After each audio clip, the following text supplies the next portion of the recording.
नमस्कार दोस्तों, मैं ज्योतिष आचार्य वासुदेव मिश्रा आपका अपने चैनल एस्ट्रो मास्टर वासु में हार्दिक अभिनंदन करता हूं। दोस्तों, आज का यह ज्योतिष का कार्यक्रम आप सभी मिथुन राशि वालों के लिए राजकुमार बुध के राशि परिवर्तन प्रभाव को लेकर बड़ा ही खास कार्यक्रम साबित होगा। जी हाँ, युवराज बुध बीते 7 मई 2025 की प्रातःकाल 4:26 पर अपनी वर्तमान नीच राशि देवगुरु बृहस्पति की अर्ध जलीय राशि मीन राशि को छोड़कर अपने शत्रु सेनापति मंगल की मूल त्रिकोण राशि मेष राशि में प्रवेश कर चुके हैं और आने वाले 23 तारीख तक 23 मई 2025 तक वहीं पर रहते हुए आपको परिणाम प्रदान करेंगे और इसके पश्चात अपनी मित्र राशि वृषभ राशि में प्रवेश कर जाएंगे। तो ऐसे में राजकुमार बुध का सेनापति मंगल की मूल त्रिकोण राशि से गोचर करना आप सभी मिथुन राशि वालों के लिए क्या परिणाम लेकर आया है। इस गोचर काल के दौरान आपकी राशि के स्वामी ग्रह बुध जीवन के किन किन क्षेत्रों में आपको सकारात्मक परिणाम प्रदान करेंगे, तो किन किन क्षेत्रों में आपको सावधानी बरतनी होगी और किस प्रकार से युवराज की ताकत आने वाले 23 मई तक आपके जीवन काल में अचानक बड़ा लाभ आपको प्रदान करने वाली है। सभी बातें बहुत ही विस्तार के साथ आपको बताएंगे, इसलिए वीडियो को लास्ट तक देखिए। और अगर आप अपनी जन्म कुंडली पर हमसे परामर्श लेना चाहते हैं तो आपको हमारा कॉन्टैक्ट नंबर स्क्रीन पर और डिस्क्रिप्शन बॉक्स में मिल जाएगा, जहां से आप व्हाट्सएप के थ्रू अपॉइंटमेंट लेकर अपनी जन्म कुंडली का बड़ी बारीकी से अध्ययन करा सकते हैं। तो दोस्तों, बुध कौन है? बुध तो बुद्धि है बुध, चाहे फिर वह किसी भी प्रकार का कोई बिजनेस व्यापार हो, इंटरनेट से जुड़ा हुआ कार्य, मीडिया से जुड़ा हुआ कार्य, मार्केटिंग का फील्ड, रिसर्च का फील्ड या फिर शेयर बाजार, शेयर मार्केट, इन सभी क्षेत्रों में केवल और केवल बुध का ही सिक्का चलता है। विद्यार्थियों के जीवन में भी जो कुछ महत्वपूर्ण बदलाव होते हैं युवराज के कारण होता है। जन्म कुंडली में बुध का बली होना इस बात की ओर संकेत करता है कि ऐसा जातक जीवन के हर क्षेत्र में अपनी समझदारी, अपने ज्ञान, अपनी बुद्धिमत्ता, अपनी तार्किकता का इस्तेमाल करते हुए श्रेष्ठ सफलता हासिल करेगा, मान सम्मान, पद प्रतिष्ठा हासिल करेगा। जबकि बुध की कमजोर स्थिति जीवन काल में श्रेष्ठ सफलता प्राप्त करने में रुकावट डाल देती है और व्यापारियों के लिए भी इनका बलवान होना बेहद आवश्यक हो जाता है, क्योंकि व्यापार पूरी तरह से बुध के कंट्रोल में आता है और जब बलवान अवस्था में गोचर करते हैं तो अपने कारक तत्वों से संबंधित सभी प्रकार के शुभ परिणाम प्रदान करते हैं। इस बार भी कुछ ऐसा ही परिणाम कुछ मामलों में आपको प्राप्त होगा। खास करके आपके जीवन में लाभ प्राप्त करने के लिए, इच्छा पूर्ति, मनोकामना पूर्ति करने के लिए या फिर सामाजिक क्षेत्र, राजनीतिक क्षेत्र में अपना वर्चस्व मजबूती प्रदान करने के लिए राजकुमार बुध का यह गोचर आप सभी मिथुन राशि वालों के लिए वरदान के समान कार्य करेगा। जी हाँ, क्योंकि राजकुमार आपके 11वें घर से राशि परिवर्तन किए हैं।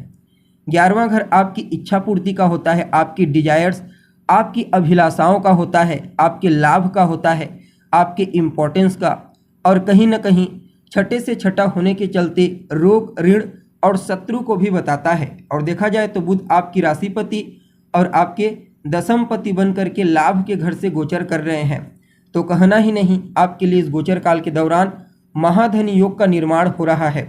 जी हाँ, यह समय धन को लेकर के अगर कहीं किसी भी प्रकार की कोई चिंता थी तो वह चिंता आपकी दूर हो जाएगी, चाहे फिर धन आगमन को लेकर के हो या फिर धन संचयन को लेकर के। 11वें घर से गोचर करते हुए राजकुमार बुध के साथ सम्राट सूर्य आपकी जीवन काल में धन की स्थिति को आकस्मिक रूप से मजबूती प्रदान करने वाले हैं। एकाएक आपको बड़ी मात्रा में आर्थिक लाभ की प्राप्ति होने वाली है, या फिर आप यूँ समझ लीजिए कि बाकी अन्य 11 राशियों की तुलना में आप सभी मिथुन राशि वालों के लिए ही यह गोचर कुछ ज़्यादा ही धन प्रदायक साबित होगा।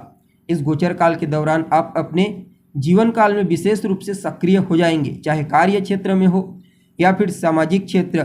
हर जगह आपके कार्य करने की क्वालिटी की तारीफ की जाएगी। सामाजिक क्षेत्र में आपका वर्चस्व बढ़ेगा, कुछ महत्वपूर्ण कार्यों को करने का मौका भी आपको मिलने वाला है। इस गोचर काल के दौरान आपके नए मित्र बनेंगे, नए लोगों से आपकी जान पहचान बढ़ेगी और एक कम्युनिटी के रूप में या फिर एक टीम के रूप में कुछ इम्पोर्टेंस कार्य आपके द्वारा किए जाएंगे, या फिर आप यूँ समझ लीजिए कि 10-15 लोगों की टीम बना करके आप कुछ महत्वपूर्ण कार्यों को इस गोचर काल के दौरान अंजाम देने वाले हैं। वह कार्य न सिर्फ आपकी प्रसिद्धि को बढ़ाएगा बल्कि भविष्य में चल करके लोगों के मध्य आपकी विश्वसनीयता को भी बढ़ाने का कार्य करेगा।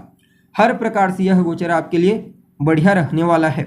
अगर लाभ प्राप्त करने की दिशा में आप प्रयत्नशील हैं लेकिन अभी तक आपको कठिनाई महसूस हो रही थी तो वह कठिनाई आपकी दूर हो जाएगी। कार्य क्षेत्र में जो आपके शत्रु आपको परेशान कर रहे थे, चाहे प्रत्यक्ष शत्रु हो या फिर गुप्त शत्रु, इस समयावधि में आपका टैलेंट, आपकी प्रतिभा और आपकी तार्किक बुद्धि शत्रुओं को शांत कर देगी। जीवन के विभिन्न पहलुओं में आपका महत्वपूर्ण योगदान देखने को मिलेगा। मित्रों के बीच भी इस समय आपकी पॉपुलैरिटी बढ़ने वाली है। धन आगमन के नए स्रोत आपको प्राप्त होंगे, नए सोर्स इनकम के प्राप्त होंगे, जिसके चलते आपकी फाइनेंशियल कंडीशन पर भी इसका पॉजिटिव इम्पैक्ट देखने को मिलेगा। पहले के कंपेयर में आपका फाइनेंशियल कंडीशन इस समयावधि में और बेहतर हो जाएगा। आप अपने विचारों से, अपने कार्य कुशलता से लोगों के मध्य अपने इम्पोर्टेंस को बढ़ाएंगे और उनके लिए हेल्पफुल साबित होंगे। सिर्फ इतना ही नहीं, अगर कोई बड़ा निवेश करने के बारे में सोच रहे हैं तो निस्संदेह आप इस गोचर काल के दौरान कर सकते हैं। किसी जानकार की सलाह लेकर के अगर आप इन्वेस्टमेंट करते हैं तो निश्चित तौर पर चाहे कितना भी बड़ा इन्वेस्टमेंट क्यों ना हो, भविष्य में उसका लाभ देखने को मिलेगा।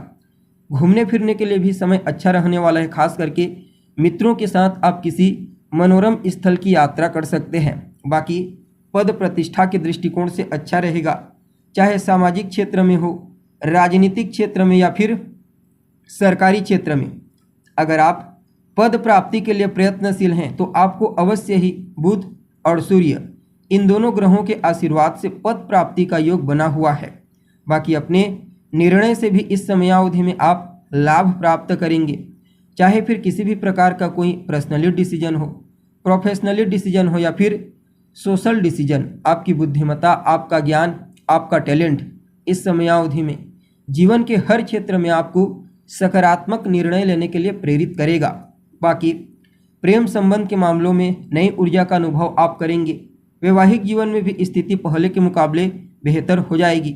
आप अपने लाइफ पार्टनर के साथ कुछ अच्छे पल व्यतीत करेंगे और देखा जाए तो आपकी बॉन्डिंग भी पहले के मुकाबले बेहतर होने वाली है। रिश्तों में एक नयापन आपको देखने को मिलेगा, चाहे कोई भी रिश्ता क्यों ना हो। इस समय नवीन तरीके से आप उस रिश्ते को मजबूती प्रदान करने का प्रयास करेंगे। कार्य क्षेत्र में आपके नए संपर्क भी बनने वाले हैं। नेटवर्किंग इत्यादि के माध्यम से लाभ की प्राप्ति आपको होगी। बाकी आप अपने विचारों को भी इस समयावधि में बेहद प्रभावशाली ढंग से सामने वाले के समक्ष प्रस्तुत कर पाने में कामयाब होंगे। अर्थात आपका प्रेजेंटेशन इस समय आपके लिए बड़ा ही सहयोगी साबित होगा और आपके नेतृत्व क्षमता, आपकी लीडरशिप की क्वालिटी में भी निखार लाने के लिए युवराज का यह गोचर विशेष रहने वाला है। कुल मिलाकर के देखा जाए तो आकस्मिक लाभ के दृष्टिकोण से, सफलता, ऊंचाई के दृष्टिकोण से समय बेहतर रहेगा, प्रॉफिटेबल रहेगा। फिर भी क्या कुछ उपाय आप इस समयावधि में कर सकते हैं? तो बुधवार के दिन पहले तो 1 लोटा जल लीजिए, तुलसी के जड़ में उसे अर्पित कर दीजिए और घी का दीपक भी उन्हें दिखाइए। यह उपाय आपके लिए युवराज की इस गोचर को और बेहतर बना देगा। जी हाँ, तो दोस्तों उम्मीद है आपको वीडियो पसंद आया होगा। अभी के लिए बस इतना ही। पुनः मुलाकात होगी एक नए एपिसोड में। तब तक के लिए नमस्कार।